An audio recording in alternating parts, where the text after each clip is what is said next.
Well, Toolerinos, so far so good.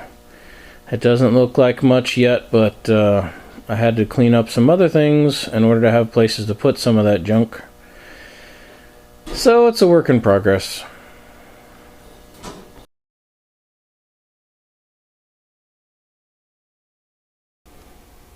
Well, this looks like a pretty nice screwdriver.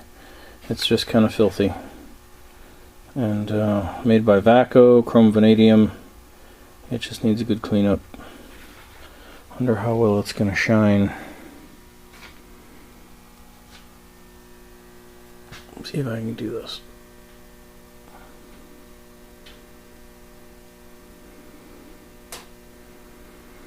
Alright. That's the before.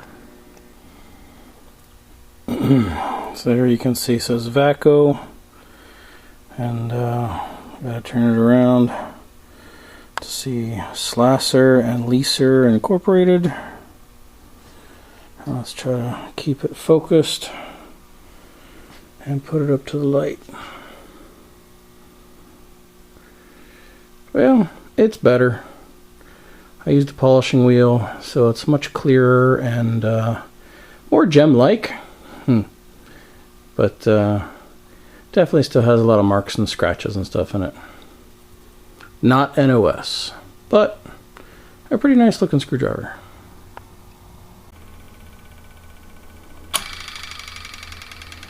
This is what I use to polish the screwdriver.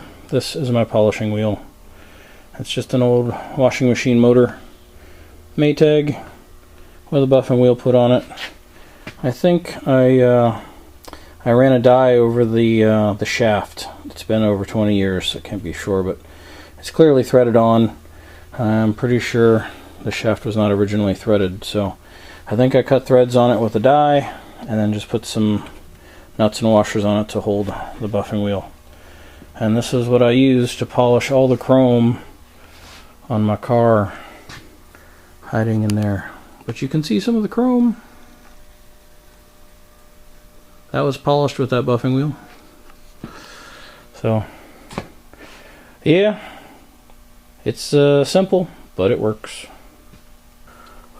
Hey Toolerinos, as I'm going through hardware and stuff and deciding I need to relocate these freeze plugs because they're very not useful on a daily basis, I noticed and remembered when I once made a circular punch out of a freeze plug. So let's see if we can get a nice focus. There we go. You can see I ground all the outside edge down until it was just to the center, and then I put it in a press with some gasket material that I needed to cut this larger hole out of, and it worked perfectly. So I'm still hoping to eventually get some punches. You know, they're kind of pricey, but in the short term, you got to use what you got, right? So as I'm cleaning up, I'm finding a couple interesting things I'll share. I found this Hex Wrench, and look at the end. Somebody has ground it down to a smaller size. You know, it's not perfect, but hopefully it did the job for them. But I'd say that was a state of desperation for somebody. So the rest of it's in still pretty good shape, so I'll just use a cut-off wheel and trim it off, and it'll be good as new. That's one thing people don't think about, I think, with hex wrenches. If you strip the end, you just grind it off and get back to where it's nice crisp corners again, and it'll keep working. It'll just be a little bit shorter. And the other thing is this wrench, it appears to be unfinished. You see the seam in there? The insides are not cut or ground to a finished size. You see the seam? That one's real bad on that side. And there's no apparent markings, no stamping.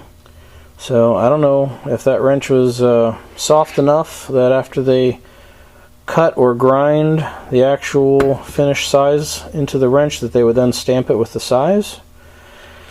I don't know. So interesting. It's like a wrench blank, a wall hanger, or or a fun key rack or something, right?